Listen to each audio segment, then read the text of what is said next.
ओम नमो भगवते वासुदेवाय। ओम नमो भगवते वासुदेवाय। ओम नमो भगवते वासुदेवाय।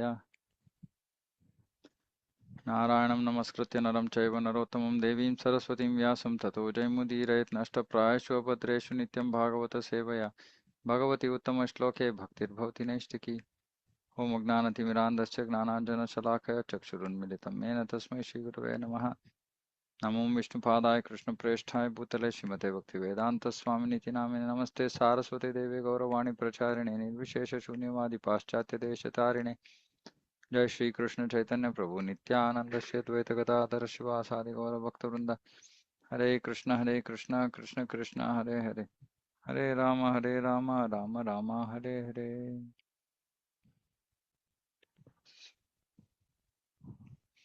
हरे कृष्ण।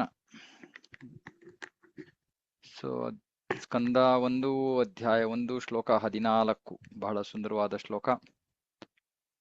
ಆಪನ್ನ ಸಂಸ್ಕೃತಿಂ ಘೋರಾಂ ಯನ್ನಾಮೋ ವಿವಶೋ ಗೃಣನ್ ತತಃ ಸದ್ಯೋ ವಿಮುಚ್ಯೇತ ಯದ್ಭಿಬೇತಿ ಸ್ವಯಂ ಭಯಂ. ತಕ್ಷಣ ಕಲಿಯುಗದ ಜನರ ಪರಿಸ್ಥಿತಿಯನ್ನ ಹೇಳಾದ್ಮೇಲೆ ಒಂದು ವಿಶೇಷವಾದ ಉಡುಗೊರೆ ಕಲಿಯುಗದ ಜನರಿಗೆ ಯಾವುದು? ಹರಿನಾಮ. ಸೊ ಹರಿನಾಮದ ಒಂದು ಮಹತ್ವವನ್ನ ಇಲ್ಲಿ ಈ ಶ್ಲೋಕದಲ್ಲಿ ಹೇಳ್ತಾ ಇದ್ದಾರೆ. ಯಾವ ಜೀವಿಗಳು ಈ ಬಹಳ ಸಂಕೀರ್ಣವಾದ ಜನನ ಮರಣ ಚಕ್ರದಲ್ಲಿ ಸಿಕ್ಕಾಕೊಂಡ್ಬಿಟ್ಟಿದಾರೋ ಅವರು ತಕ್ಷಣವೇ ಕೃಷ್ಣನ ಪವಿತ್ರ ನಾಮದ ಜಪದಿಂದ, ಯಾವ ತರ ಜಪ? ಪ್ರಜ್ಞಾಹೀನ ಜಪ, ಅಂದ್ರೆ ಪ್ರಜ್ಞೆ ಇಲ್ಲ, ತಾವೇನ್ ಮಾಡ್ತಾ ಇದ್ದಾರೆ ಅಂತ ಪ್ರಜ್ಞೆ ಇಲ್ಲ, ಆದ್ರೂ ಕೂಡ ಅವ್ರು ಏನಾದ್ರೂ ಕೃಷ್ಣನ ಪವಿತ್ರ ನಾಮವನ್ನ ಜಪ ಮಾಡಿದ್ರೆ ಅಂತವ್ರು ಈ ಸಂಕೀರ್ಣವಾದ ಜನನ ಮರಣ ಚಕ್ರದಿಂದ ಮುಕ್ತರಾಗೋಗ್ತಾರೆ ತಕ್ಷಣ. ಮತ್ತೆ ಕೃಷ್ಣನನ್ನ ಭಯಮೂರ್ತಿಯೇ ಭಯಪಡ್ತಾನೆ ಕೃಷ್ಣನಿಂದ. ಅಂದ್ರೆ ಮೃತ್ಯು ಅಥವಾ ಯಾವ ವಿಷಯದಿಂದ ಎಲ್ಲರಿಗೂ ಜಾಸ್ತಿ ಭಯ ಆಗುತ್ತೋ ಆ ವ್ಯಕ್ತಿಯು ಕೂಡ ಕೃಷ್ಣನನ್ನ ಕಂಡ್ರೆ ಭಯ ಪಡ್ತಾನೆ. ಅಂತಹ ಕೃಷ್ಣನ ಪವಿತ್ರ ನಾಮವನ್ನ ಯಾರು ಪ್ರಜ್ಞಾಹೀನ ಸ್ಥಿತಿಯಲ್ಲೂ ತಗೊಂಡ್ರು ಕೂಡ ಆ ನಾಮ ಈ ಜನನ ಮರಣ ಚಕ್ರದಿಂದ ತಕ್ಷಣವೇ ಬಿಡುಗಡೆಯನ್ನ ಪಡಿಬಹುದು. ಅಷ್ಟು ಪ್ರಬಲವಾದದ್ದು ಕೃಷ್ಣನ ನಾಮ. ವಿವಶ ಅಂದ್ರೆ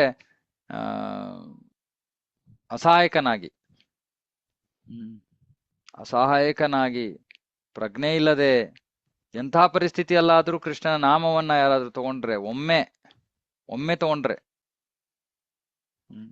ತಕ್ಷಣ ಅವನು ಜನನ ಮರಣ ಚಕ್ರದಿಂದ ಮುಕ್ತನಾಗಿ ಹೋಗ್ತಾನೆ. ಯಾರು ಹರೇ ಕೃಷ್ಣ ಮಹಾಮಂತ್ರದ ಜಪವನ್ನ ಮಾಡ್ತಾ ಇಲ್ವೋ ದಯವಿಟ್ಟು ಅದರ ಪ್ರಾಮುಖ್ಯತೆಯನ್ನ ಅರ್ಥ ಮಾಡ್ಕೊಳ್ಳಿ. ಮತ್ತೆ ಹರಿನಾಮದ ಅಂತಿಮ ಗುರಿ ಕೇವಲ ಈ ಮುಕ್ತಿ ಅಲ್ಲ, ಇದು ಮುಕ್ತಿ. ಇದು ಜನನ ಮರಣ ಚಕ್ರದಿಂದ ಪಾರಾಗೋದು ಅಂದ್ರೆ ಮುಕ್ತಿ. ಇದು ನಾವು ಇಂಗ್ಲಿಷ್ ಮೆಡಿಸಿನ್ ತಗೊಂಡಾಗ ಸೈಡ್ ಇಫೆಕ್ಟ್ ಅಂತಾರಲ್ಲ, ಅಂದ್ರೆ ಯಾವುದೋ ಒಂದು ಕಾರಣಕ್ಕೆ ತಗೊಂಡಿರ್ತೀವಿ, ಆಂಟಿಬಯೋಟಿಕ್ ತಗೊಂಡಿರ್ತೀವಿ, ಹೊಟ್ಟೆ ನೋವು ಬರುತ್ತೆ, ಲೂಸ್ ಮೋಷನ್ ಆಗುತ್ತೆ, ಅದು ಸೈಡ್ ಇಫೆಕ್ಟ್. ಅದೇ ರೀತಿ ಮುಕ್ತಿ ಹರಿನಾಮವನ್ನ ಮಾಡೋವನಿಗೆ ಸೈಡ್ ಇಫೆಕ್ಟ್. ಅಂತಿಮವಾದ ಪರಿಣಾಮ ಅಂದ್ರೆ ಭಗವಂತನ ಪ್ರತಿ ಪ್ರೇಮ. ಹಾಗಾಗಿ ನೋಡಿ ಎಷ್ಟು ಪ್ರಬಲವಾದದ್ದು ಭಗವಂತನ ನಾಮ.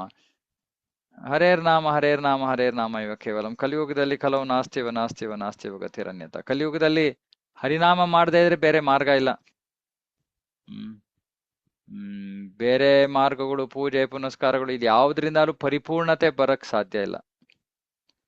ಪುಣ್ಯ ಕಾರ್ಯಗಳಾಗತ್ತೆ, ಪುಣ್ಯ ಕಾರ್ಯಗಳಿಂದ ಸ್ವಲ್ಪ ಹೆಂಗೋ ಅಂತಹ ಜಾಗಗಳಲ್ಲಿ ಭಕ್ತರ ಸಂಘ ಸಿಗಕ್ ಸಾಧ್ಯತೆ ಇದೆ, ಭಕ್ತರ ಸಂಘ ಸಿಗತ್ತೆ, ಕೊನೆಗೆ ಭಕ್ತಿಗೆ ಬರಲೇಬೇಕು.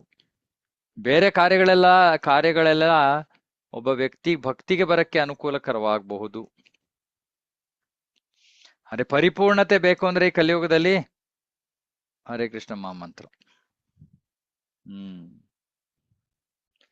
ಭಾವಾರ್ಥ. ಒಂದು ನಿಮಿಷ.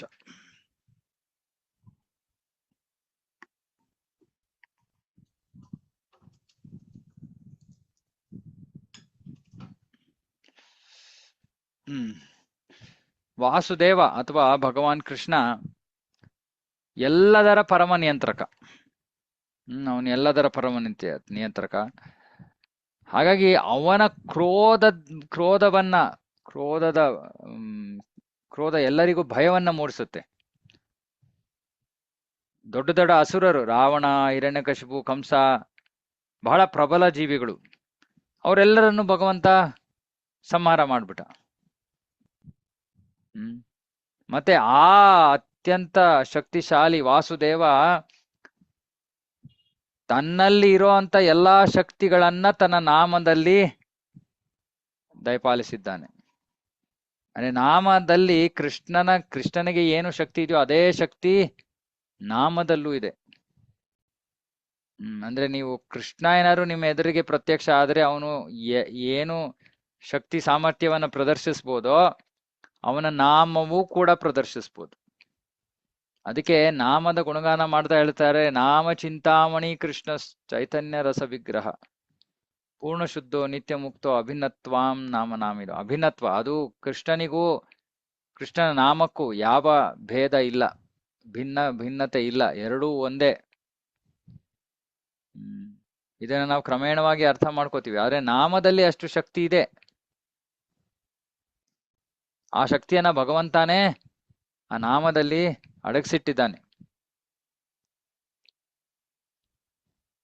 ಎಲ್ಲವೂ ಕೂಡ ಕೃಷ್ಣನ ಸಂಬಂಧಿತವಾಗಿ ಎಲ್ಲವೂ ಇದೆ. ಯಾವುದೂ ಅವನಿಂದ ಬೇರೆ ಇಲ್ಲ. ಮತ್ತೆ ಆ ನಾಮವನ್ನ ಭಯಮೂರ್ತಿಯೇ ಆ ನಾಮದಿಂದ ಭಯ ಪಡುತ್ತಾನೆ. ಅಂದ್ರೆ ಕೃಷ್ಣನ ನಾಮ ಕೃಷ್ಣನಿಂದ ಅಭಿನ್ನ. ಹಾಗಾಗಿ ಕೃಷ್ಣನ ನಾಮಕ್ಕೆ ಕೃಷ್ಣನಷ್ಟೇ ಶಕ್ತಿ ಇದೆ. ಹಾಗಾಗಿ ಯಾರು ಬೇಕಾದ್ರೂ ಕೃಷ್ಣನ ಪವಿತ್ರ ನಾಮದ ಲಾಭವನ್ನ ಪಡ್ಕೋಬಹುದು. ಎಲ್ಲಕ್ಕಿಂತ ದೊಡ್ಡ ಅಪಾಯದಲ್ಲಿರುವಂತ ವ್ಯಕ್ತಿ ಕೂಡ ಪಡ್ಕೋಬಹುದು. ಯಾರಾದ್ರೂ ಒಬ್ಬ ಪ್ರಜ್ಞಾಹೀನ ಸ್ಥಿತಿಯಲ್ಲಿ ಭಗವಂತನ ನಾಮದ ಉಚ್ಚಾರಣೆ ಮಾಡಿದ, ಅಥವಾ ಒತ್ತಾಯಪೂರ್ವಕವಾಗಿ ಸನ್ನಿವೇಶಗಳ ಒತ್ತಡದಿಂದಾಗಿ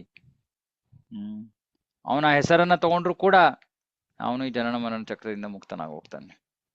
ಇವಾಗ ಉದಾಹರಣೆಗೆ ನಾನು ಎಲ್ಲರಿಗೂ ಹೇಳ್ತಾ ಇರ್ತೀನಿ, ನಾವು ನಮ್ಗೆ ಜ್ವರ ಗಿರ ಏನಾದ್ರು ಬಂದ್ರೆ ನಾವು ಅಮ್ಮ ಅಪ್ಪ ಅಂತ ತಗೋತೀವಿ ಹೆಸರುಗಳನ್ನ. ಆದ್ರೆ ನಾವು ಕೃಷ್ಣ ಅನ್ನೋದನ್ನ ಕಲ್ತ್ಕೋಬೇಕು. ನೋವಿದ್ದಾಗ ಕೃಷ್ಣ, ಸಂತೋಷ ಇದ್ದಾಗ ಕೃಷ್ಣ, ದಾರಿಯಲ್ಲಿ ನಡ್ಕೊಂಡು ಹೋಗ್ತಾ ಇದೀವಿ ಎಡವುದರೆ ಕೃಷ್ಣ, ನಾಯಿ ಬೊಗಳಿದರೆ ಕೃಷ್ಣ, ಏನಿದ್ರು ಬಾಯಿನಲ್ಲಿ ಕೃಷ್ಣ ಕೃಷ್ಣ ಕೃಷ್ಣ ಬರ್ತಾ ಇರ್ಬೇಕು. ಏನೇನ್ ಹೇಳಿದೆ, ಯಾವಾಗ ಯಾವ ಸಮಯಕ್ಕೆ ಎಷ್ಟು ಸಮಯ ಇದೆ ನಮಗೆ ಭೌತಿಕ ಜಗತ್ತಿನಲ್ಲಿ ಗೊತ್ತಿಲ್ಲ. ಸಿಗೋ ಅವಕಾಶದಲ್ಲೆಲ್ಲ ಕೃಷ್ಣನ ನಾಮವನ್ನ ತಗೋಬೇಕು. ಕಾರಣನೇ ಬೇಡ ಕೃಷ್ಣನಾಮ ತಗೊಳಕ್ಕೆ, ಆದ್ರೆ ನಮಗೆ ಬೇಕು. ಇವಾಗ ಸದ್ಯದ ಪರಿಸ್ಥಿತಿಯಲ್ಲಿ ನಮಗೆ ಕೃಷ್ಣನಾಮ ಸಹಜವಾಗಿ ಬಾಯಲ್ಲಿ ಬರಲ್ಲ. ಹಾಗಾಗಿ ಏನ್ ಕಾರಣ ಸಿಕ್ಕಿದ್ರು ಕೃಷ್ಣನ ನಾಮ ತಗೊಳ್ಳೋಣ. ಇವಾಗ ಭಾರತದಲ್ಲಿ ನಮ್ಮೆಲ್ಲರಿಗೂ, ದಕ್ಷಿಣ ಭಾರತದಲ್ಲಿ ಒಂದು ಅಭ್ಯಾಸ ಇದೆ, ಯಾರಿಗಾದ್ರೂ ಕಷ್ಟದಲ್ಲಿದ್ದಾರೆ ಅಂದ್ರೆ ಅಯ್ಯೋ ರಾಮ ಅಂತೀವಿ. ಅದು ಓಕೆ. ಸೊ ಭಗವಂತನ ನಾಮ ಬರ್ಬೇಕು ಬಾಯಲ್ಲಿ. ನಾವು ನೋಡ್ತೀವಿ ಎಷ್ಟೊಂದ್ಸತಿ ನಮ್ಮ ಸತ್ಸಂಗದಲ್ಲಿ ಇತ್ಯಾದಿ ಬೇರೆ ಕಡೆ ಜನರು ಬಂದಿರ್ತಾರೆ ಭಾಗವಹಿಸಕ್ಕೆ, ಹರಿನಾಮ ನಡೀತಾ ಇರತ್ತೆ, ಆದ್ರೆ ಅವರು ಬಾಯಿ ತೆಗೆದು ಕೃಷ್ಣನ ನಾಮವನ್ನ ಹೇಳಲ್ಲ. ಹೇಳಕ್ಕೆ ಅವ್ರಿಗೆ ಆಗಲ್ಲ. ಯಾಕಂದ್ರೆ ಅವ್ರು ಇನ್ನೂ ಕೃಷ್ಣನ ನಾಮದಿಂದ, ಕೃಷ್ಣನಿಂದ ತುಂಬಾ ದೂರ ಇದ್ದಾರೆ. ಆದ್ರೆ ಒಂದ್ ಕೆಲಸ ಮಾಡ್ತಾ ಇದಾರೆ, ಕೇಳಿಸ್ಕೊತಾ ಇದಾರೆ. ಅರ್ಧ ಕೆಲಸ ಆಗ್ತಾ ಇದೆ. ಕೇಳಿಸ್ಕೊಂಡು ಕೇಳಿಸ್ಕೊಂಡು ಕೇಳಿಸ್ಕೊಂಡು ಕೂಡ ಆ ನಾಮ ತನ್ನ ಕೆಲಸವನ್ನ ಮಾಡತ್ತೆ. ಆಮೇಲೆ ಕ್ರಮೇಣವಾಗಿ ನಿಧಾನವಾಗಿ ಅವ್ರ ಬಾಯಿಂದ ಭಗವಂತನ ನಾಮ ಹೊರಡುತ್ತೆ.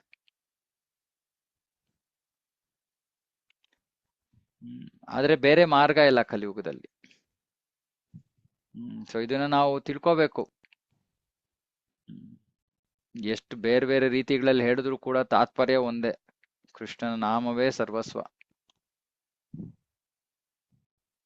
ಹಾಗಾಗಿ ಎಲ್ಲರೂ ಕೂಡ ಹರಿನಾಮವನ್ನ, ಹರೇ ಕೃಷ್ಣ ಮಹಾಮಂತ್ರದ ಜಪವನ್ನ ಎಲ್ಲರೂ ಮಾಡಬೇಕು. ಸೊ ಈ ಅಭ್ಯಾಸವನ್ನ ದಯವಿಟ್ಟು ಮಾಡ್ಕೊಳ್ಳಿ. ಯಾರು ಮಾಡ್ತಾ ಇಲ್ವೋ, ಹೇಗ್ ಮಾಡ್ಬೇಕು ಏನ್ ಮಾಡ್ಬೇಕು ಗೊತ್ತಿಲ್ಲದೇ ನನ್ಗೆ ಸಂಪರ್ಕ ಮಾಡಿ, ಅಥವಾ ನೀವು ನಿಮ್ಮ ಹತ್ರ ಯಾವ್ದಾದ್ರು ಇಸ್ಕಾನ್ ಭಕ್ತರಿದ್ರೆ ಅವರನ್ನ ಕೇಳಿ, ಅವ್ರು ಹೇಳ್ಕೊಡ್ತಾರೆ. ಅರೆ ಹರಿನಾಮವನ್ನ ತಗೊಳ್ಳೇಬೇಕು. ಅದು ನಮ್ಮನ್ನ ಎಲ್ಲಾ ಪರಿಸ್ಥಿತಿಗಳಿಂದಲೂ ಅದು ನಮ್ಮನ್ನ ಕಾಪಾಡುತ್ತೆ. ಯಾಕಂದ್ರೆ ಅದು ಕೃಷ್ಣನಿಂದ ಅಭಿನ್ನ. ಓಕೆ. ಹರೇ ಕೃಷ್ಣ ಪ್ರಭುಜಿ. ಹರೇ ಕೃಷ್ಣ ಪ್ರಭು, ಜಾಸ್ತಿ ತುಂಬಾ ದಿನದಿಂದ ಜಪ ಮಾಡ್ತಾ ಇದ್ದೀನಿ ಪ್ರಭು. ಜಪದಲ್ಲಿ ಕೌಂಟು ಅಂದ್ರೆ ಜಪ ಜಾಸ್ತಿ ಮಾಡ್ಬೇಕು ಅಂತ ಮೋಟಿವೇಟ್ ಆಗ್ತಾ ಇಲ್ಲ, ಮಾಡಕ್ ಆಗ್ತಾ ಇಲ್ಲ. ಎಲ್ಲಿರೋದು ತಾವು? ಇಲ್ಲಿ ಬೆಂಗಳೂರು ಹತ್ರ ಪ್ರಭುಜಿ, ಸರ್ಜಾಪುರ ಆಗುತ್ತೆ. ಸರ್ಜಾಪುರ್ ಹತ್ರ. ಓಕೆ. ಭಕ್ತರ ಸಂಘ ಇದೆಯಾ ನಿಮಗೆ? ಹೌದು ಹೌದು ಪ್ರಭುಜಿ. ಎಲ್ಲಿ ಪ್ರಭು? ನಮ್ಮ ಇಲ್ಲಿ ಸರೌಂಡಿಂಗ್ ಅಲ್ಲಿ ಒಂದು ಸೆಂಟರ್ ಇದೆ ಪ್ರಭುಜಿ. ಇಸ್ಕಾನ್ ಸರ್ಜಾಪುರ? ಇಲ್ಲ, ಅತ್ತಿಬೆಲೆ. ಅತ್ತಿಬೆಲೆ. ಸೊ ಎಲ್ಲಾದ್ರೂ ನೀವು ಅಲ್ಲಿ ಬೆಳಗಿನ ಜಾವ ಜಪ ಆಗಲ್ವಾ? ಅಲ್ಲಿ ಮಂಗಳಾರತಿ ಜಪ ಆಗ್ತಾ ಇಲ್ವಾ ಪ್ರಭು? ಸಂಡೇ ಮಾತ್ರ ಪ್ರೋಗ್ರಾಮ್ ಇರೋದು ಪ್ರಭು. ಸಂಡೇ ಮಾತ್ರ ಪ್ರೋಗ್ರಾಮ್ ಇದೆಯಾ? ಓಕೆ. ನಮಗೆ ನಾಮ ಜಪದಲ್ಲಿ ರುಚಿ ಇಲ್ಲ ಅಂದ್ರೆ ಭಕ್ತರ ಸಂಘದಲ್ಲಿ ಜಪ ಮಾಡ್ಬೇಕು. ತುಳಸಿ ಮಹಾರಾಣಿಯ ಮುಂದೆ ಜಪ ಮಾಡ್ಬೇಕು. ನಾಮದ ಮಹಿಮೆಗಳನ್ನ ಶ್ರವಣ ಮಾಡಿ ಜಪ ಮಾಡ್ಬೇಕು. ಇವಾಗ ನಾಮದ ಮಹಿಮೆ ಏನು? ನಮಗೆ ಕಲಿಯುಗದಲ್ಲಿ ಕೃಷ್ಣನನ್ನ ಪಡ್ಕೊಳ್ಳಕ್ಕೆ ಬೇರೆ ಮಾರ್ಗ ಇಲ್ಲ. ಇವಾಗ ನಮಗೆ ಕೃಷ್ಣ ಬೇಕು ಅಂದ್ರೆ ನಮಗೆ ನಾಮದಲ್ಲಿ ಆಸಕ್ತಿ ಬರ್ಲೇಬೇಕು. ಯಾಕಂದ್ರೆ ನಾಮದಲ್ಲಿ ಹರಿನಾಮ ಮಾಡೋದಕ್ಕೆ ನಮ್ಗೆ ಆಸಕ್ತಿ ಇಲ್ಲ ಅಂದ್ರೆ ಕೃಷ್ಣ ಸಿಗಲ್ಲ. ಕೃಷ್ಣ ಸಿಗೋದು ನಮ್ಗೆ ಅಷ್ಟೊಂದು ಮುಖ್ಯ ಅಲ್ಲ ಅಂದ್ರೆ ಓಕೆ, ಪರವಾಗಿಲ್ಲ. ಆದ್ರೆ ಕೃಷ್ಣ ಸಿಗೋದು ಮುಖ್ಯ ಅಂದ್ರೆ ಹರಿನಾಮ ಬಿಟ್ರೆ ಬೇರೆ ಮಾರ್ಗ ಇಲ್ಲ.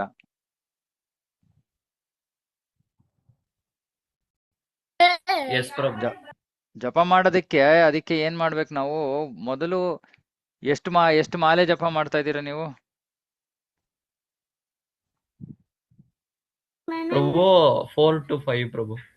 ಓಕೆ. ಅದನ್ನ ಕ್ರಮೇಣವಾಗಿ ನೀವು ಸ್ವಲ್ಪ ಹೆಚ್ಚಿಸ್ಕೊಳ್ಳಿ. ಯಾವಾಗ ಸಮಯ ಜಪ ಮಾಡ್ತೀರಾ ಅದು ಮುಖ್ಯ. ಬೆಳಗ್ಗೆ ಜಪ ಮಾಡಿದ್ರೆ ಅವಾಗ ಅದರ ಪ್ರಭಾವ ಜಾಸ್ತಿ ಇರುತ್ತೆ. ಇನ್ನೊಂದು ನೀವು ಏನ್ ಮಾಡ್ಬೋದು ಅಂದ್ರೆ ಇಂಟರ್ನೆಟ್ ಅಲ್ಲಿ ಪ್ರಭುಪಾದರ ಜಪ ಸಿಗುತ್ತೆ. ಪ್ರಭುಪಾದರ ಜಪದೊಂದಿಗೆ ಜಪ ಮಾಡಿ ಆರಂಭದಲ್ಲಿ. ಅವಾಗ ನಿಮಗೆ ಅದರಿಂದಲೂ ನಿಮಗೆ ಸಾಕಷ್ಟು ಉತ್ಸಾಹ ಸಿಗುತ್ತೆ. ಯಾಕಂದ್ರೆ ಪ್ರಭುಪಾದರ ಆ ಧ್ವನಿನೇ ಅಲೌಕಿಕ ಅದು. ಸೊ ಅದರಿಂದಲೂ ನಿಮಗೆ ಸಹಾಯ ಆಗತ್ತೆ. ಎಲ್ಲಕ್ಕಿಂತ ಮುಖ್ಯವಾಗಿ ಪ್ರತಿನಿತ್ಯ ಇವಾಗ ಶ್ರವಣ ಮಾಡ್ತಾ ಇದ್ದೀರಲ್ಲ, ಕ್ರಮೇಣವಾಗಿ ಈ ಶ್ರವಣದಿಂದಲೂ ಕೂಡ ನಿಮಗೆ ಜಪದಲ್ಲಿ ಆಸಕ್ತಿ ಹೆಚ್ಚಾಗತ್ತೆ. ಓಕೆ ಪ್ರಭುಜಿ. ಓಕೆ. ಇನ್ಯಾವ್ದಾರು ಏನಾದ್ರು ಪ್ರಶ್ನೆ ಇದೆಯಾ ಜಪದ ಬಗ್ಗೆ? ಜಪ ಮಾಡೋದ್ರ ಬಗ್ಗೆ, ಜಪ ಹೇಗ್ ಮಾಡ್ಬೇಕು ಅದೆಲ್ಲ ಇನ್ನು ಚರ್ಚೆ ಮಾಡ್ತಾ ಇಲ್ಲ, ಅದನ್ನ ಆಮೇಲೆ ಮಾಡೋಣ. ಜಪದ ಪ್ರಾಮುಖ್ಯತೆ. ಓಕೆ. ಶ್ಲೋಕ 15. ಯತ್ಪಾದ ಸಂಶಯ ಸೂತ ಮುನಯ ಪ್ರಶಮಾಯನಾಃ ಸದ್ಯ ಪುನಂತಿ ಉಪಸ್ಪೃಷ್ಟಾಃ ಆಪೋನು ಸೇವಯ. ಇದು ಈ ಹಿಂದಿನ ಶ್ಲೋಕ ನಾಮದ ಮಹಿಮೆ, ಇದು ಭಕ್ತರ ಮಹಿಮೆ. ಇಲ್ಲಿ ಹೇಳ್ತಾ ಇದ್ದಾರೆ, ಯಾವ ಭಕ್ತರು ಭಗವಂತನ ಪಾದಪದ್ಮಗಳ ಸಂಪೂರ್ಣ ಆಶ್ರಯವನ್ನ ಪಡ್ಕೊಂಡಿದ್ದಾರೋ ಅಂತವರು ತಮ್ಮ ಸಂಪರ್ಕಕ್ಕೆ ಬರುವಂತ ಜೀವಿಗಳನ್ನ ತಕ್ಷಣವೇ ಅವರು ಶುದ್ಧೀಕರಿಸ್ಬಿಡ್ಬೋದಂತೆ. ತಕ್ಷಣ ಅಂದ್ರೆ ನಾವು ಇಂತಹ ಭಕ್ತರ ಸಂಪರ್ಕಕ್ಕೆ ಹೋದ ತಕ್ಷಣ ನಾವು ಪರಿಶುದ್ಧರಾಗಿ ಹೋಗ್ತೀವಿ. ಅರೆ ಗಂಗೆಯ ನೀರು ಸಾಕಷ್ಟು ಬಳಕೆಯ ನಂತರ ಅದೇ ಶುದ್ಧೀಕರಣ ಸಾಧ್ಯವಾಗತ್ತೆ. ಇಲ್ಲಿ ಸುಮ್ಮನೆ ಭೇಟಿ ಮಾಡಿದ ತಕ್ಷಣ,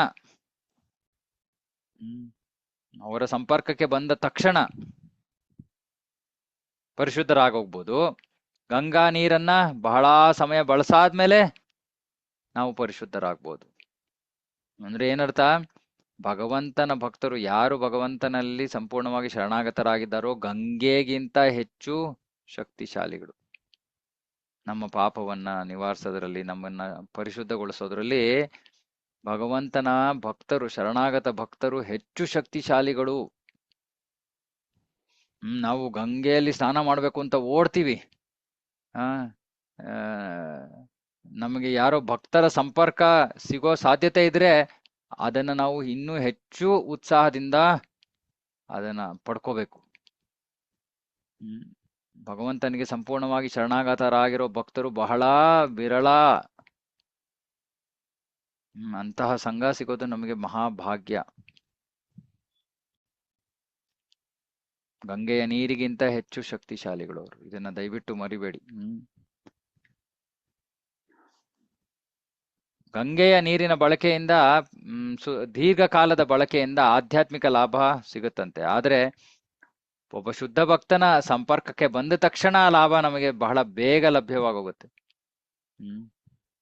ಭಗವದ್ಗೀತೆಯಲ್ಲಿ ಹೇಳಲಾಗ್ತಾ ಇದೆ, ಯಾವುದೇ ಒಬ್ಬ ವ್ಯಕ್ತಿ ಭಗವಂತನ ಪಾದಪದ್ಮಗಳ ಆಶಯವನ್ನ ತಗೊಂಡ್ರೆ ಅವನು ಭಗವದ್ಧಾಮಕ್ಕೆ ಹಿಂದಿರುಗ್ಬೋದು. ಭಗವಂತನ ಪಾದಪದ್ಮಗಳ ಆಶ್ರಯವನ್ನ ತಗೊಳ್ಳೋದು ಅಂದ್ರೆ ಶುದ್ಧ ಭಕ್ತರ ಪಾದಪದ್ಮಗಳ ಆಶ್ರಯವನ್ನ ತಗೊಳ್ಳೋದು. ಇದನ್ನ ದಯವಿಟ್ಟು ನೆನ್ಪಿಟ್ಕೊಳ್ಳಿ. ನಾವು ನೇರವಾಗಿ ಕೃಷ್ಣನನ್ನ ಸಮೀಪಿಸಕ್ಕಾಗಲ್ಲ. ಕೃಷ್ಣನ ಆಶ್ರಯವನ್ನ ಪಡ್ಕೋಬೇಕು ಅಂದ್ರೆ ನಾವು ಕೃಷ್ಣನ ಶುದ್ಧ ಭಕ್ತರ ಆಶ್ರಯವನ್ನ ಪಡ್ಕೋಬೇಕು. ಶುದ್ಧ ಭಕ್ತರು ಅಂದ್ರೆ ಯಾರು? ಯಾರ ಕೆಲಸ ಕೃಷ್ಣನ ಸೇವೆ, ಕೃಷ್ಣನ ಸಂತೃಪ್ತಿಯನ್ನು ಬಿಟ್ರೆ ಬೇರೆ ಏನು ಅಲ್ವೋ ಅವರು ಶುದ್ಧ ಭಕ್ತರು. ಅವರನ್ನ ಪ್ರಭುಪಾದ, ವಿಷ್ಣುಪಾದ ಅಂತ ಕರೀತಾರೆ. ಅಂದ್ರೆ ಅವರು ಭಗವಂತನ ಪಾದಪದ್ಮಗಳ ಪ್ರತಿನಿಧಿಗಳು. ಭಗವಂತನ ಪಾದಪದ್ಮಗಳ ಪ್ರತಿನಿಧಿಗಳು. ಹಾಗಾಗಿ ಭಗವಂತನ ಪಾದಪದ್ಮಗಳಿಗೆ ಶರಣಾಗೋ ಅಂದ್ರೆ ಅವರಿಗೆ ಶರಣಾಗೋದು. ಹಾಗಾಗಿ ಅಂತಹ ಪರಿಶುದ್ಧ ಭಕ್ತನನ್ನ ಆಧ್ಯಾತ್ಮಿಕ ಗುರುವಾಗಿ ಯಾರು ಸ್ವೀಕರಿಸ್ತಾರೋ ಅವರು ಒಮ್ಮೆಲೆ ಪರಿಶುದ್ಧರಾಗ್ತಾರೆ ಅಂತ ಪ್ರಭುಪಾದರು ಬರೀತಾ ಇದ್ದಾರೆ. ಪರಿಶುದ್ಧ ಭಕ್ತರು ಗಂಗೆಗಿಂತ ಹೆಚ್ಚು ಪ್ರಬಲರು. ಭಗವಂತನ ಪಾದಪದ್ಮಗಳ ಆಶಯವನ್ನ ತಗೊಳ್ಳೋದು ಅಂದ್ರೆ ಪರಿಶುದ್ಧ ಭಕ್ತರ ಪಾದಪದ್ಮಗಳ ಆಶಯವನ್ನ ತಗೊಳ್ಳೋದು. ಆಶಯವನ್ನ ತಗೊಳ್ಳೋದು ಅಂದ್ರೆ ಏನರ್ಥ? ಅಂತಹ ವೈಷ್ಣವನಿಂದ ದೀಕ್ಷೆಯನ್ನ ತಗೊಳ್ಳೋದು. ಆಗ ಅಥವಾ ಅವರನ್ನ ಆಧ್ಯಾತ್ಮಿಕ ಗುರುಗಳಾಗಿ ಸ್ವೀಕರಿಸೋದು. ಆಗ ನಾವು ತಕ್ಷಣವೇ ಪರಿಶುದ್ಧರಾಗ್ತೀವಿ. ಹಾಗಾಗಿ ಅಂತಹ ಭಕ್ತರನ್ನ ಭಗವಂತನಿಗೆ ಕೊಡೋ ಗೌರವದಿಂದಲೇ ಅವರನ್ನು ಕೂಡ ಅವ್ರಿಗೂ ಅದೇ ರೀತಿ ಗೌರವಿಸಲಾಗತ್ತೆ. ಯಾಕಂದ್ರೆ ಅವರು ಭಗವಂತನ ಗೌಪ್ಯವಾದ ಸೇವೆಯಲ್ಲಿ ತೊಡಗಿದ್ದಾರೆ. ಅದೇನದು? ಈ ಭೌತಿಕ ಜಗತ್ತಿನಲ್ಲಿ ಇರುವಂತ ಎಲ್ಲಾ ಪತಿತ ಜೀವಿಗಳನ್ನ ಉದ್ಧರಿಸಿ ಅವರನ್ನ ಭಗವದ್ಧಾಮಕ್ಕೆ ವಾಪಸ್ ಕರ್ಕೊಂಡು ಹೋಗುವಂತಹ ಭಗವಂತನ ಗೌಪ್ಯವಾದ ಕೆಲಸ ಅದು. ಭಗವಂತ ಈ ಭೌತಿಕ ಜಗತ್ತಿನ ಸೃಷ್ಟಿ ಸ್ಥಿತಿ ಲಯ ಅದು ಗೌಪ್ಯವಾದ ಕೆಲಸವಲ್ಲ. ಗೌಪ್ಯವಾದ ಕೆಲಸ ಎಲ್ಲರನ್ನ ವಾಪಸ್ ಭಗವದ್ಧಾಮಕ್ಕೆ ಕರ್ಕೊಂಡು ಹೋಗೋದು. ಅಂತಹ ಗೌಪ್ಯವಾದ ಸೇವೆಯನ್ನ ಈ ಭಕ್ತರು ಮಾಡ್ತಾರೆ. ಹಾಗಾಗಿ ಅವ್ರಿಗೆ ಸಾಕ್ಷಾಧರಿತ್ವೇನ ಕೃಷ್ಣನಿಗೆ ಎಷ್ಟು ಗೌರವವನ್ನು ಕೊಡ್ತೀವೋ ಅಷ್ಟೇ ಗೌರವವನ್ನು ಕೊಡ್ಬೇಕು.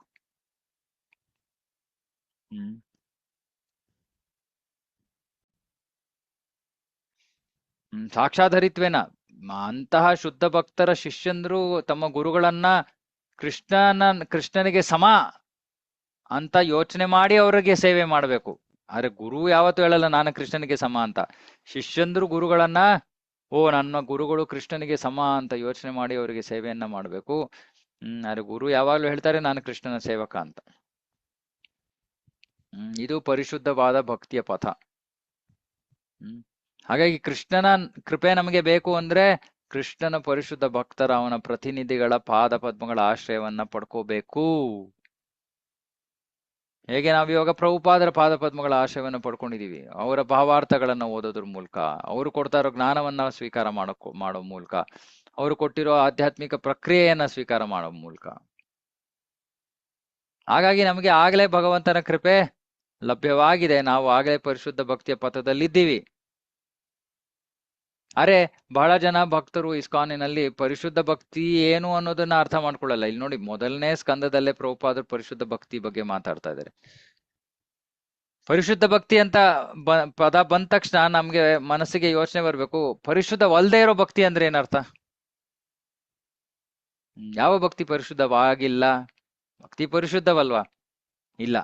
ಮಾಡೋ ವ್ಯಕ್ತಿಯ ಉದ್ದೇಶದ ಮೇಲೆ ಆ ಭಕ್ತಿಯನ್ನ ಪರಿಶುದ್ಧ ಅಥವಾ ಮಿಶ್ರ ಅಂತ ಕರೀತಾರೆ. ಯಾವಾಗ ಆ ಪರಿಶುದ್ಧ ಭಕ್ತಿ ಅಂದ್ರೆ ಕೇವಲ ಭಗವಂತನ ಸಂತೃಪ್ತಿ.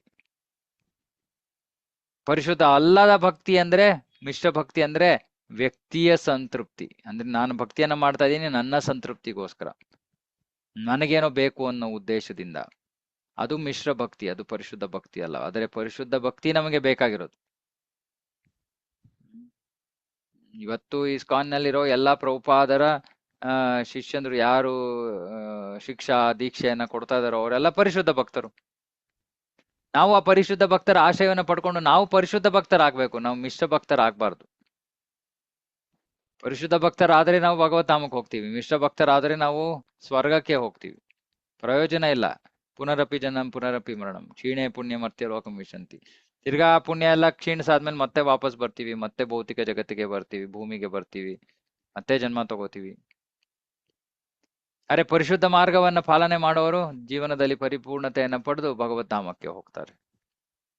ಸೊ ನಾಮದ ಮಹಿಮೆ ಆಯ್ತು, ಶುದ್ಧ ಭಕ್ತರ ಮಹಿಮೆ ಆಯ್ತು. ಇವೆರಡನ್ನು ಮರಿಬೇಡಿ. ಇದೇ ನಮ್ಮ ಆ ಆಧ್ಯಾತ್ಮಿಕ ಪ್ರಗತಿಗೆ ಮೂಲ. ನಾಮ, ಸಂಘ ಅಥವಾ ಗುರುಗಳು.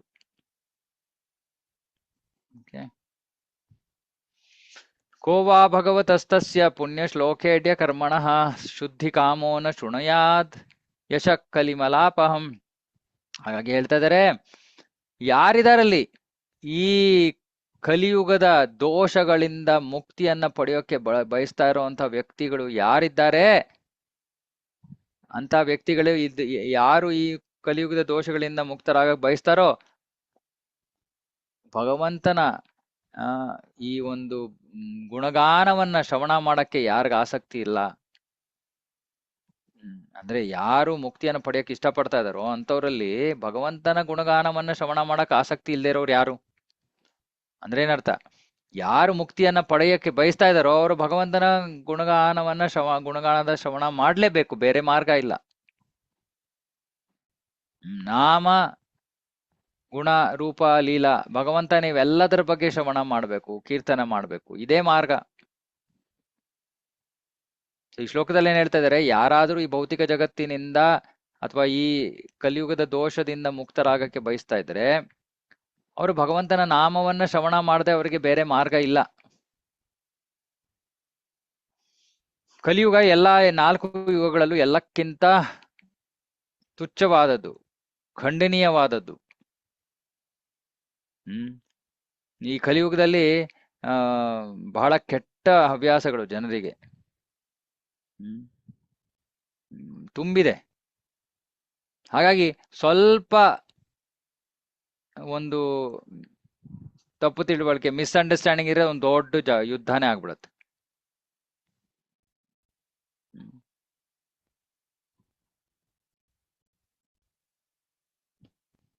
ಆದ್ರೆ ಯಾರು ಈ ಇಂತಹ ಒಂದು ಕಲಿಯುಗದಿಂದ ಮುಕ್ತರಾಗಕ್ಕೆ ಸಾಧ್ಯ? ಯಾರು ಪರಿಶುದ್ಧ ಭಕ್ತಿ ಸೇವೆಯಲ್ಲಿ ತೊಡಗಿದಾರೋ ಅವರು ಮುಕ್ತರಾಗ್ಬೋದು. ಅಂದ್ರೆ ನಾವು ಈ ಭೌತಿಕ ಜಗತ್ತಿನಲ್ಲಿ ಇರುವಾಗಲೇ ಭೌತಿಕ ಜಗತ್ತಿನ ಪ್ರಭಾವ ನಮ್ಮ ಮೇಲೆ ಆಗೋದಿಲ್ಲ. ನಾವು ಪರಿಶುದ್ಧ ಭಕ್ತಿಯನ್ನ ಮಾಡಿದಾಗ ಈ ಭೌತಿಕ ಜಗತ್ತಿನಿಂದ ನಾವು ಪ್ರಭಾವಿತರಾಗೋದಿಲ್ಲ.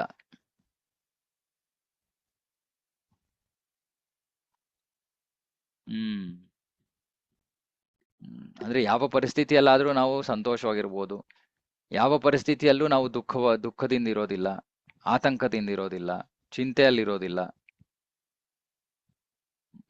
ಅಂದ್ರೆ ಇದಕ್ಕೆ ಬೇರೆ ಮಾತಿನಲ್ಲಿ ಮುಕ್ತಿ ಅಂತ ಕರೀತಾರೆ. ಶುದ್ಧ ಭಕ್ತಿ ಸೇವೆಯಿಂದ ಮುಕ್ತಿ ಒಂದು ಸೈಡ್ ಇಫೆಕ್ಟ್.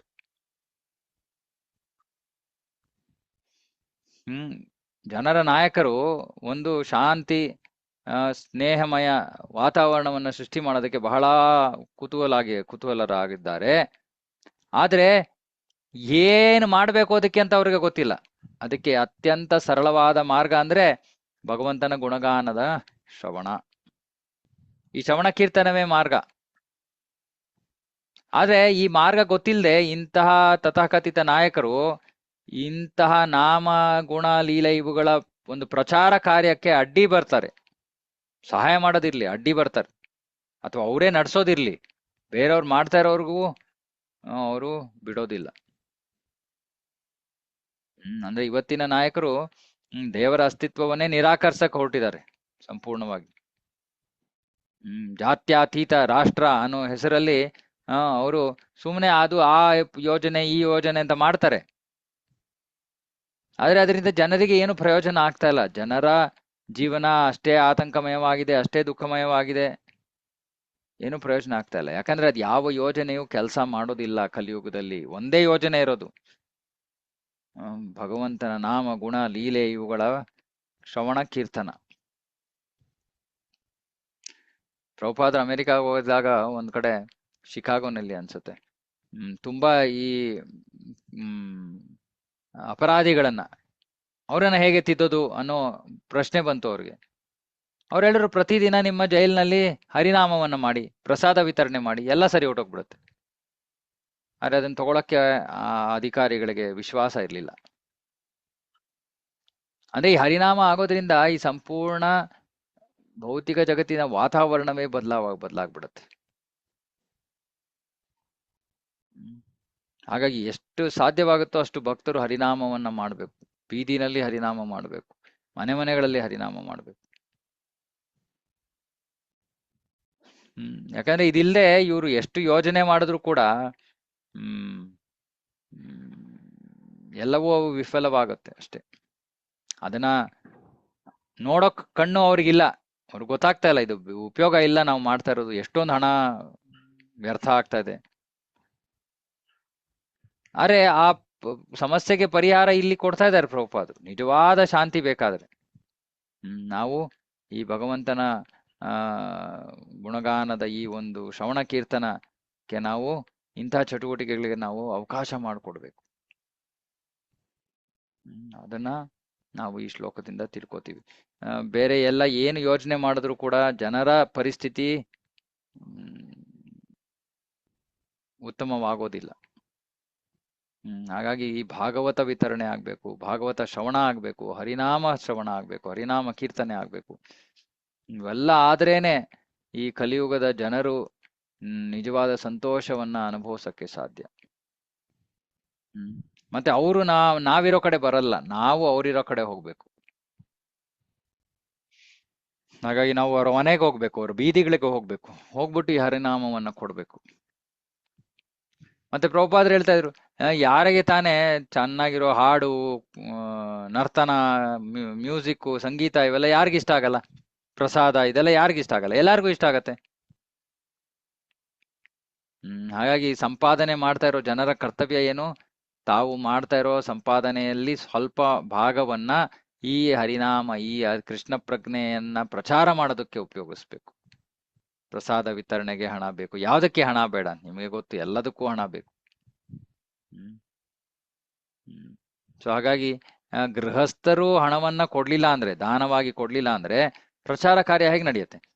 ಉದಾಹರಣೆಗೆ ನಮ್ಮ ಹುಳಿಮಾವು ಕೇಂದ್ರದಲ್ಲಿ ಪ್ರತಿ ಭಾನುವಾರ 350 ಜನಕ್ಕೆ ಪ್ರಸಾದ ವಿತರಣೆ ಆಗತ್ತೆ. 350 ಜನಕ್ಕೆ ಪ್ರಸಾದ ವಿತರಣೆಗೆ ಪ್ರತಿ ಭಾನುವಾರ 15,000 18,000 ರೂಪಾಯಿ ಖರ್ಚಾಗತ್ತೆ. ಇವಾಗ ಭಕ್ತರು ದಾನ ಮಾಡ್ಲಿಲ್ಲ ಅಂದ್ರೆ ಎಲ್ಲಿಂದ ಬರುತ್ತೆ ಹಣ? ಲಕ್ಷ್ಮಿ ಎಲ್ಲಿಂದ ಬರುತ್ತೆ? ಅದು ಲಕ್ಷ್ಮಿ ಬರ್ಲಿಲ್ಲ ಅಂದ್ರೆ ಪ್ರಚಾರ ಹೇಗಾಗತ್ತೆ? ಹಾಗಾಗಿ ಎಲ್ಲಾ ಗೃಹಸ್ಥರ ಕರ್ತವ್ಯ ತಮ್ಮ ಸಂಪಾದನೆಯಲ್ಲಿ ಒಂದಿಷ್ಟು ಭಾಗವನ್ನ ಕೃಷ್ಣ ಪ್ರಚಾರಕ್ಕೋಸ್ಕರ, ಈ ಕೃಷ್ಣ ಪ್ರಜ್ಞೆ ಪ್ರಚಾರಕ್ಕೋಸ್ಕರ ನೀವು ಬಳಸ್ಬೇಕು. ಇದು ನಮ್ಮ ಕರ್ತವ್ಯ. ಸಾಮಾನ್ಯ ಗೃಹಸ್ಥರ ಕರ್ತವ್ಯನೇ ದಾನ ಮಾಡೋದು. ಇನ್ನು ವಿಶೇಷವಾಗಿ ಭಕ್ತರದು ಇನ್ನೂ ಹೆಚ್ಚು ಕರ್ತವ್ಯ ಆಗತ್ತೆ. ಯಾಕಂದ್ರೆ ನಮ್ಮ ಜೀವನ ಬದಲಾವಣೆ ಆಗಿದೆ. ನಾವು ಬೇರೆಯವರ ಜೀವನ ಬದಲಾವಣೆ ಆಗೋದಕ್ಕೆ ಈ ರೀತಿ ಕೈ ಜೋಡಿಸ್ಬೇಕು. ಶ್ಲೋಕ 17.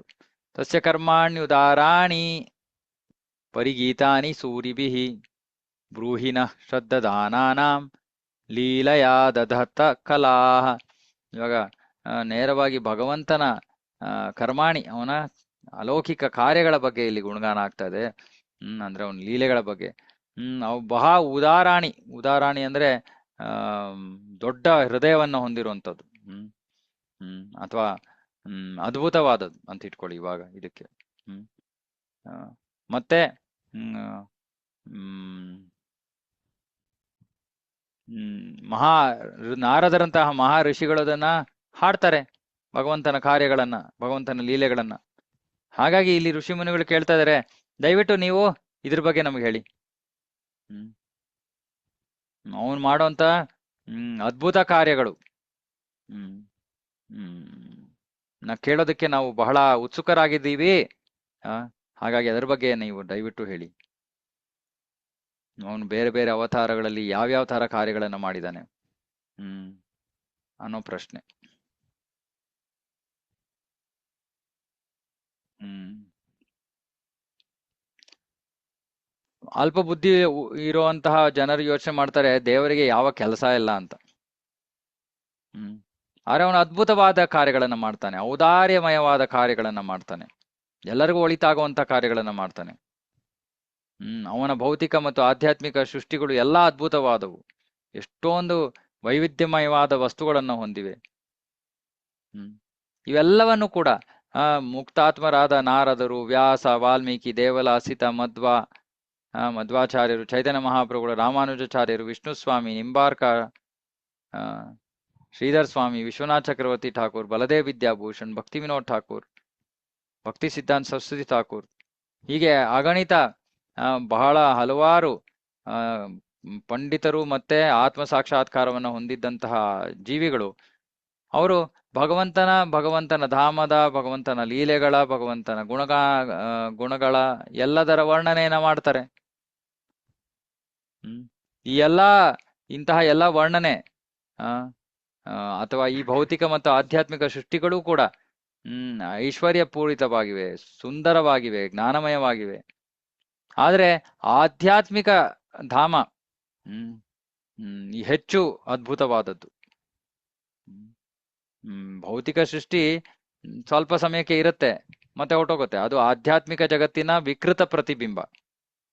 ಮತ್ತೆ ಅದನ್ನ ಭೌತಿಕ ಜಗತ್ತನ್ನ ನಾವು ಸಿನಿಮಾಗೆ ಹೋಲಿಸ್ಬೋದು. ಇದನ್ನ ನಾನಾಗ್ಲಿ ಉದಾಹರಣೆ ಕೊಟ್ಟಿದ್ದೀನಿ. ಸಿನಿಮಾಗಳು ಯಾರನ್ನ ಆಕರ್ಷಿಸುತ್ತೆ? ಅಲ್ಪ ಬುದ್ಧಿ ಉಳ್ಳ ಜನರು. ಯಾಕೆಂದ್ರೆ ಅಲ್ಲಿ ಸಿನಿಮಾದಲ್ಲಿ ಕಾಣ್ತಾ ಇರೋದು ಎಲ್ಲ ಸುಳ್ಳು. ಯಾಕಂದ್ರೆ ಅಲ್ಲೆಲ್ಲ ನಟನೆ ನಡೀತಾ ಇರೋದು. ಅದರಿಂದ ಆಕರ್ಷಿತರಾಗೋರು ಅಲ್ಪ ಬುದ್ಧಿ ಉಳ್ಳವರು. ಅವರು ಸುಳ್ಳು ವಸ್ತುಗಳಿಂದ ಆಕರ್ಷಿತರಾಗ್ತಾ ಇದ್ದಾರೆ. ಅದೇ ರೀತಿ ಯಾರಿಗೆ ಸತ್ಯತೆ ಗೊತ್ತಿಲ್ವೋ ಅವರು ಈ ಭೌತಿಕ ಜಗತ್ತೆಂಬ ಕನಸಿನಿಂದ ಅಥವಾ ಸಿನಿಮಾದಿಂದ ಆಕರ್ಷಿತರಾಗ್ತಾ ಇದ್ದಾರೆ. ಅವ್ರಿಗೆ ಸತ್ಯಾಂಶ ತಿಳಿದಿಲ್ಲ. ಹಾಗಾಗಿ ಈ ಸುಳ್ಳು ಒಂದು ಅಭಿವ್ಯಕ್ತಿ, ಅಂದ್ರೆ ಭೌತಿಕ ಜಗತ್ತೇ ಸತ್ಯ ಅಂತ ಅನ್ಕೊಂಡವರು ಸರ್ವಸ್ವ ಅಂತ ಸ್ವೀಕಾರ ಮಾಡ್ತಾ ಇದ್ದಾರೆ. ಅರೆ ವ್ಯಾಸರು, ನಾರದರ ಒಂದು ಮಾರ್ಗದರ್ಶನದಲ್ಲಿ ಇರುವಂತಹ ಬುದ್ಧಿವಂತ ವ್ಯಕ್ತಿಗಳು, ಅವರಿಗೆ ಗೊತ್ತಿದೆ ಭಗವಂತನ ಧಾಮ ಇದೆ. ಅಲ್ಲಿ ಅದು ಇದಕ್ಕಿಂತ ಅದ್ಭುತವಾಗಿದೆ, ದೊಡ್ಡದಾಗಿದೆ, ಶಾಶ್ವತವಾಗಿದೆ, ಆನಂದಮಯವಾಗಿದೆ, ಜ್ಞಾನಮಯವಾಗಿದೆ. ಯಾರಿಗೆ ಭಗವಂತನ ಕಾರ್ಯಗಳ ಬಗ್ಗೆ ಏನು ಜ್ಞಾನವಿಲ್ವೋ, ಅಥವಾ ಅವನ ಆಧ್ಯಾತ್ಮಿಕ ಧಾಮದ ಬಗ್ಗೆ ಜ್ಞಾನವಿಲ್ವೋ, ಅವರಿಗೋಸ್ಕರ ಭಗವಂತ ಅವರಿಗೆ ಕೃಪೆಯನ್ನ ಕೊಡ್ತಾನೆ. ಹೇಗೆ? ಬೇರೆ ಬೇರೆ ಅವತಾರಗಳಲ್ಲಿ ಬಂದು ಬೇರೆ ಬೇರೆ ಸಾಹಸ ಕಾರ್ಯಗಳನ್ನ ಮಾಡೋದ್ರ ಮೂಲಕ ಆ ಲೀಲೆಗಳಲ್ಲಿ ಅವನು ಪ್ರದರ್ಶನ ಮಾಡ್ತಾನೆ. ಓ, ನನ್ನ ಆಧ್ಯಾತ್ಮಿಕ ಧಾಮದಲ್ಲಿ ಇಷ್ಟೊಂದು ಆನಂದವಿದೆ, ನನ್ನ ಸಂಘದಲ್ಲಿ ಬನ್ನಿ. ಆಕರ್ಷಿಸುವುದಕ್ಕೆ, ಭೌತಿಕ ಜಗತ್ತಿನಲ್ಲಿರೋ ಬದ್ಧ ಜೀವಿಗಳನ್ನ ಆಕರ್ಷಿಸುವುದಕ್ಕೋಸ್ಕರ ಭಗವಂತ ಬಂದು ತನ್ನ ಅದ್ಭುತವಾದ ಲೀಲೆಗಳನ್ನ ಮೆರಿತಾನೆ. ಯಾಕಂದ್ರೆ ಇಲ್ಲಿ ಭೌತಿಕ ಜಗತ್ತಿನಲ್ಲಿ ಜನರು ಇಂದ್ರಿಯ ಭೋಗದಲ್ಲಿ ಮುಳುಗಿದ್ದಾರೆ, ಇಂದ್ರಿಯ ಭೋಗದಿಂದ ಆಕರ್ಷಿತರಾಗಿದ್ದಾರೆ. ಮತ್ತೆ ಆಧ್ಯಾತ್ಮಿಕ ಜೀವನನೇ ಇಲ್ಲ ಅಂತ ಅವರು ಅದನ್ನ ತಿರಸ್ಕರಿಸ್ತಾ ಇದ್ದಾರೆ, ಅಥವಾ ಇಲ್ವೇ ಇಲ್ಲ ಅಂತ ನಿರಾಕರಿಸ್ತಾ ಇದ್ದಾರೆ. ಇವರನ್ನ ಹೇಗೆ ಆಕರ್ಷಣೆ ಮಾಡೋದು? ಹಾಗಾಗಿ ಭಗವಂತ ಬಂದು ಅಂತ ಅದ್ಭುತವಾದ ಲೀಲೆಗಳನ್ನ ಮಾಡ್ತಾನೆ. 2-3 ತರದ ಜನರಿದ್ದಾರೆ. ಯಾರು ಈ ಆಧ್ಯಾತ್ಮಿಕತೆಯಿಂದ ಅವರು ಅಷ್ಟೊಂದು ಆಕರ್ಷಿತರಾಗಿಲ್ಲ, ಕರ್ಮಿಗಳು. ಜ್ಞಾನಿಗಳು ಭೌತಿಕತೆಯಿಂದ ಅವ್ರಿಗೆ ಸಾಕಾಗಿದೆ ಭೌತಿಕತೆ. ಇಲ್ಲೇನು ಆನಂದ ಇಲ್ಲ ಅಂತ ಗೊತ್ತು, ಆದ್ರೆ ಆಧ್ಯಾತ್ಮಿಕತೆ ಎಲ್ಲಿದೆ, ಹೇಗೆ, ಏನು ಅನ್ನೋದನ್ನು ಹುಡುಕ್ತಾ ಇದ್ದಾರೆ. ಅರೆ ಇವೆಲ್ಲರನ್ನು ಮೀರಿರೋರು ಆಧ್ಯಾತ್ಮಿಕವಾದಿಗಳು, ಅಂದ್ರೆ ಸಾತ್ವತಾಂಪತಿ ಅಂತ ನೀವು ಹೇಳಿದ್ವ, ಸಾತ್ವತರು ಅಂದ್ರೆ ಭಕ್ತರು. ಅವರು ಬಹಳಷ್ಟು ಕರ್ಮದಲ್ಲೂ ತೊಡಗಿರೋದಿಲ್ಲ, ಊಹಾಪೋಹದಲ್ಲೂ ತೊಡಗಿರಲ್ಲ. ಇದು ಮುಖ್ಯವಾದದ್ದು. ಇದು ಭಕ್ತರಾಗಿ ನಾವು ಭೌತಿಕ ಚಟುವಟಿಕೆಗಳಲ್ಲಿ ತುಂಬಾ ಮುಳುಗಬಾರ್ದು. ಎಷ್ಟು ಬೇಕೋ ಅಷ್ಟೇ.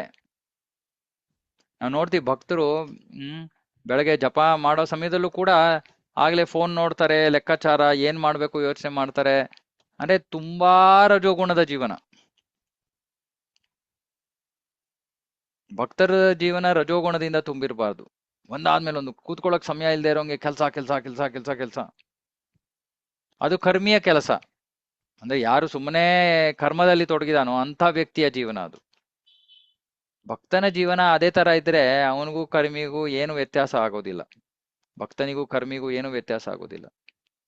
ಭಕ್ತ ಬಹಳಷ್ಟು ಭೌತಿಕ ಚಟುವಟಿಕೆಗಳಲ್ಲಿ ತೊಡಗಬಾರ್ದು, ಎಷ್ಟು ಬೇಕೋ ಅಷ್ಟೇ.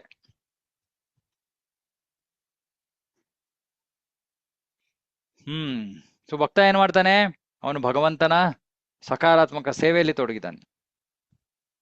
ಹಾಗಾಗಿ ಜ್ಞಾನಿಗಳಿಗೆ ಗೊತ್ತಿಲ್ಲದೆ ಇರುವಂತಹ ಅತ್ಯದ್ಭುತವಾದ ಅತ್ಯುತ್ಕೃಷ್ಟವಾದ ಆಧ್ಯಾತ್ಮಿಕ ಲಾಭವನ್ನ ಭಕ್ತ ಪಡ್ಕೋತಾನೆ.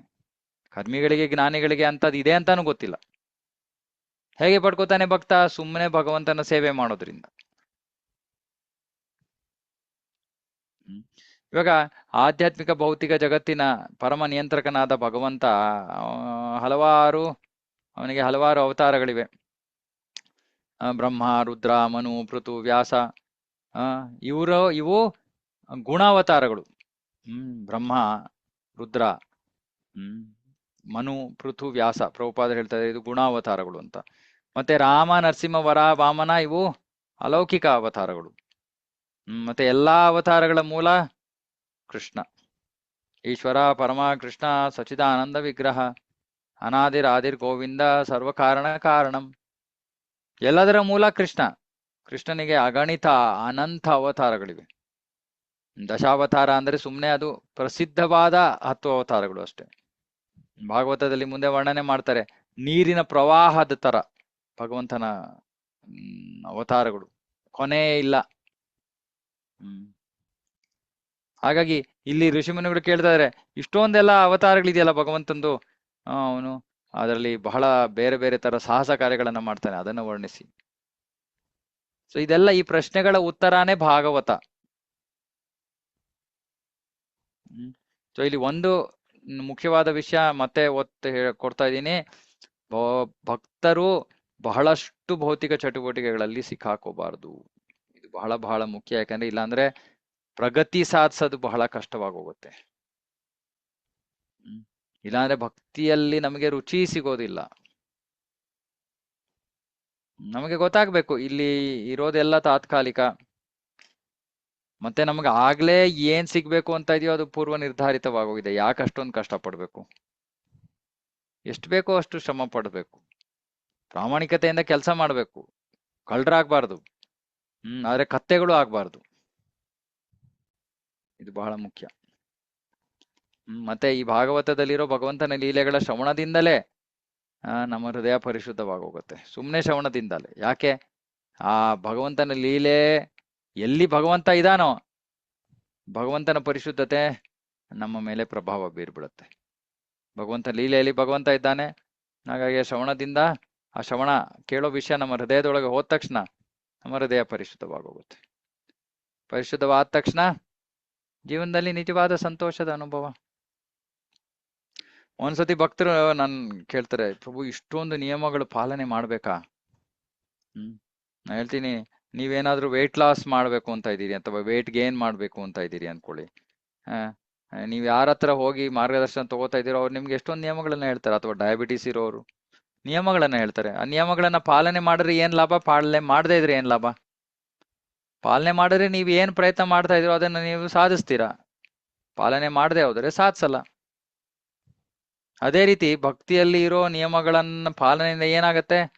ಅದರ ಗುರಿಯನ್ನ ತಲುಪ್ತೀವಿ, ಅಂದ್ರೆ ಕೃಷ್ಣನನ್ನ ಪಡಿತೀವಿ. ನಿಯಮಗಳನ್ನ ಪಾಲನೆ ಮಾಡ್ಲಿಲ್ಲ ಅಂದ್ರೆ ಗುರಿ ಸಿಗೋದಿಲ್ಲ. ಹಾಗಾಗಿ ನಿಯಮಗಳು ಇದೆಯೇ ಇಲ್ಲ ಅಂತ ಸಿಕ್ಕಾಕೋಬಾರ್ದು ನಾವು. ಮುಂದೆ ನೋಡ್ಬೇಕು ನಾವು, ಓ ಈ ನಿಯಮಗಳನ್ನು ಪಾಲನೆ ಮಾಡೋದ್ರಿಂದ ಏನಾಗುತ್ತೆ, ಕೃಷ್ಣ ಸಿಗ್ತಾನೆ. ಅದು ನಮಗೆ ಉತ್ಸಾಹದ ವಿಷಯ, ಪ್ರೇರಣೆಯ ವಿಷಯ.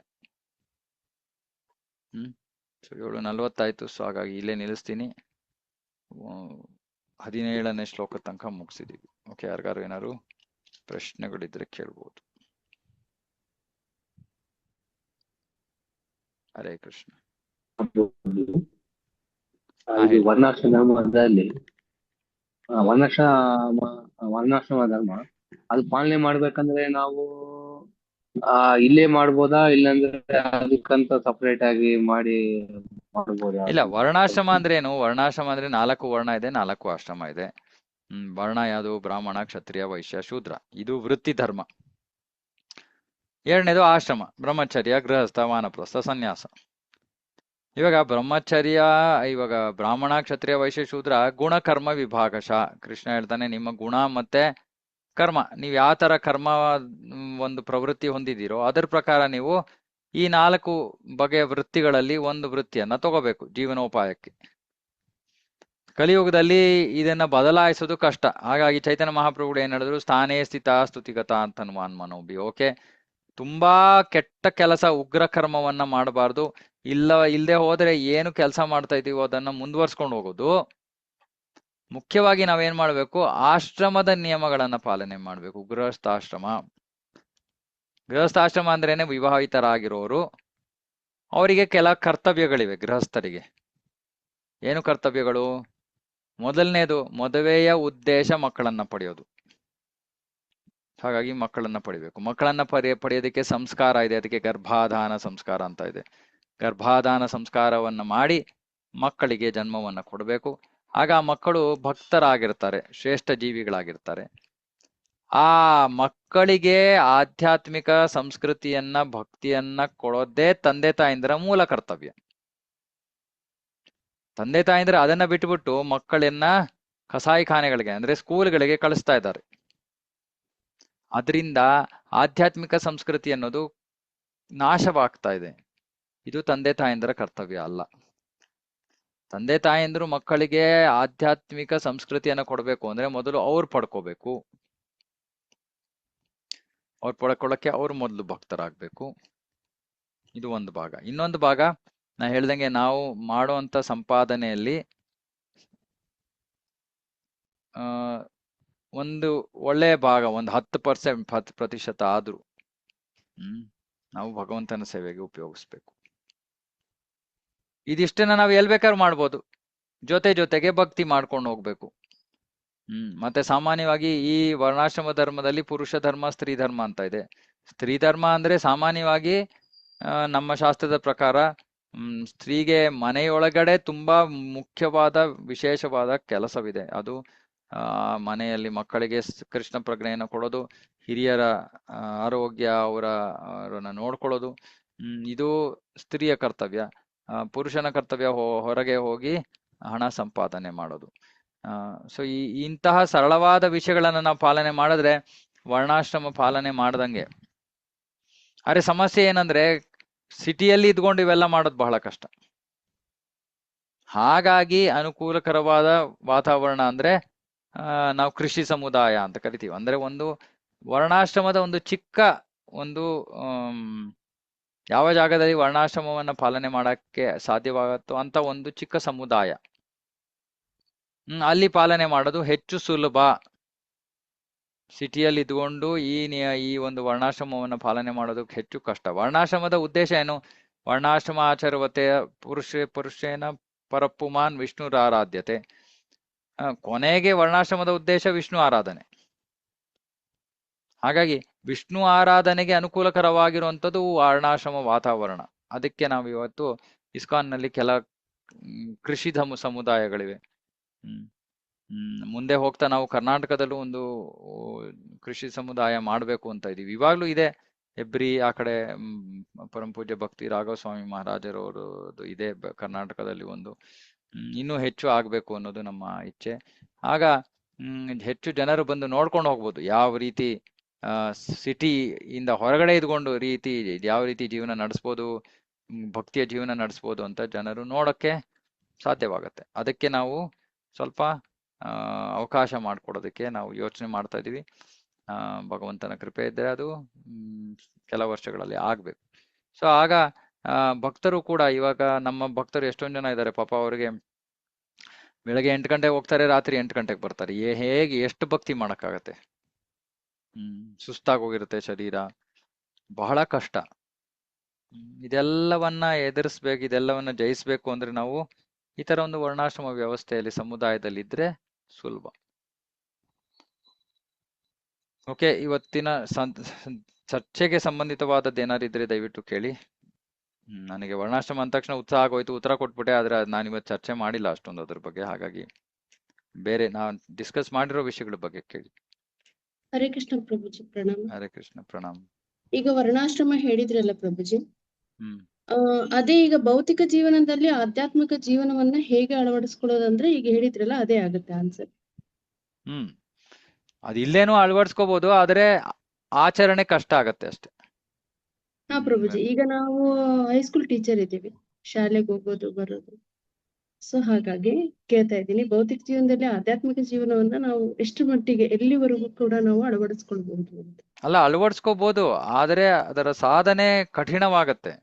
ಸಮಯ ಸಿಗಲ್ಲ, ಅಥವಾ ಹೆಚ್ಚು ಪ್ರಗತಿ ಮಾಡೋದಕ್ಕೆ ಅವಕಾಶ ಸಿಗಲ್ಲ, ಜವಾಬ್ದಾರಿಗಳು ಹೆಚ್ಚಿರುತ್ತವೆ, ಬೇಡದೇ ಇರೋ ಕೆಲಸಗಳು ಜಾಸ್ತಿ ಇರುತ್ತೆ. ಎಲ್ಲಕ್ಕಿಂತ ಜಾಸ್ತಿ ಸಿಟಿಗಳಲ್ಲಿ, ಟೌನ್ಗಳಲ್ಲಿ ಬೇಡದೇ ಇರೋ ಕೆಲಸಗಳು ಜಾಸ್ತಿ. ಆರೋಗ್ಯದ ಸಮಸ್ಯೆಗಳು, ಹಣ ಸಾಕಾಗಲ್ಲ, ಈ ತರ ಬೇಕಾದಷ್ಟು ನಮ್ಗೆ ನಿಜವಾದ ಸಮಸ್ಯೆಗಳೇ ಅಲ್ಲ ಅವು. ನಿಜವಾದ ಸಮಸ್ಯೆ ಅಂದ್ರೆ ಜನ್ಮ ಮೃತ್ಯು ಜರಾ ವ್ಯಾಧಿ. ಆ ಜನ್ಮ ಮೃತ್ಯು ಜರಾ ವ್ಯಾಧಿಗೆ ಪರಿಹಾರವನ್ನು ಹುಡ್ಕೊಳ್ಳೋ ಬದಲು ನಾವು ಸುಳ್ಳು ಸಮಸ್ಯೆಗಳ ಹಿಂದೆ ಓಡ್ತಾ ಇದೀವಿ ಸಿಟಿನಲ್ಲಿ. ಭಗವಂತ ಹೆಂಗ್ ಸಿಗ್ತಾನೆ? ಸಮಯನೇ ಇಲ್ವಲ್ಲ. ಕೃಷ್ಣನಿಗೆ ಸಮಯ ಕೊಡಕ್ಕೆ ಸಮಯ ಇಲ್ಲ ನಮ್ಮ ಹತ್ರ. ಹೇಗೆ ಕೃಷ್ಣ ಸಿಗ್ತಾನೆ ನಮ್ಗೆ? ಸೊ ಹಾಗಾಗಿ ಈ ಕೃಷಿ ಸಮುದಾಯಗಳಲ್ಲಿ ಇದ್ರೆ ಅದು ಅತ್ಯಂತ ಪರಿಣಾಮಕಾರಿ ನಮಗೆ ಭಕ್ತಿಯಲ್ಲಿ ಮುಂದುವರಿಯೋದಕ್ಕೆ. ಇಲ್ಲಾಂದ್ರೆ ಏನು ಮಾಡಕ್ಕಾಗಲ್ಲ, ಇದಿರೋದ್ರಲ್ಲಿ ಮಾಡ್ಕೊಂಡು ಹೋಗ್ಬೇಕಷ್ಟೇ. ಇನ್ನೇನ್ ಹೇಳಕ್ಕಾಗತ್ತೆ? ಎಷ್ಟು ಸಾಧ್ಯವಾಗುತ್ತೋ ಅಷ್ಟು ಕಷ್ಟ ಪಡ್ಬೇಕು. ಆ ಉತ್ಸಾಹವನ್ನ ಕಳ್ಕೋಬಾರ್ದು, ಪ್ರಯತ್ನ ಮಾಡ್ತಾ ಇರ್ಬೇಕು. ಮಾಡ್ಕೊಂಡು ಪ್ರಯತ್ನ ಮಾಡೋದು. ಆದ್ರೆ ಅಷ್ಟೊಂದು ಅನುಕೂಲಕರವಾದ ವಾತಾವರಣ ಅಲ್ಲ. ಓಕೆ, ಇನ್ನೇನಾದ್ರು?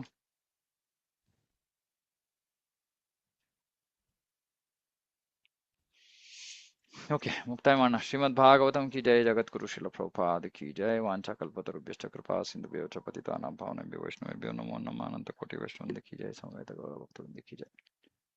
ಹರೇ ಕೃಷ್ಣ. ಹರೇ ಕೃಷ್ಣ ಪ್ರಭು. ಹರೇ ಕೃಷ್ಣ ಪ್ರಭು. ಹರೇ ಕೃಷ್ಣ ಪ್ರಭು.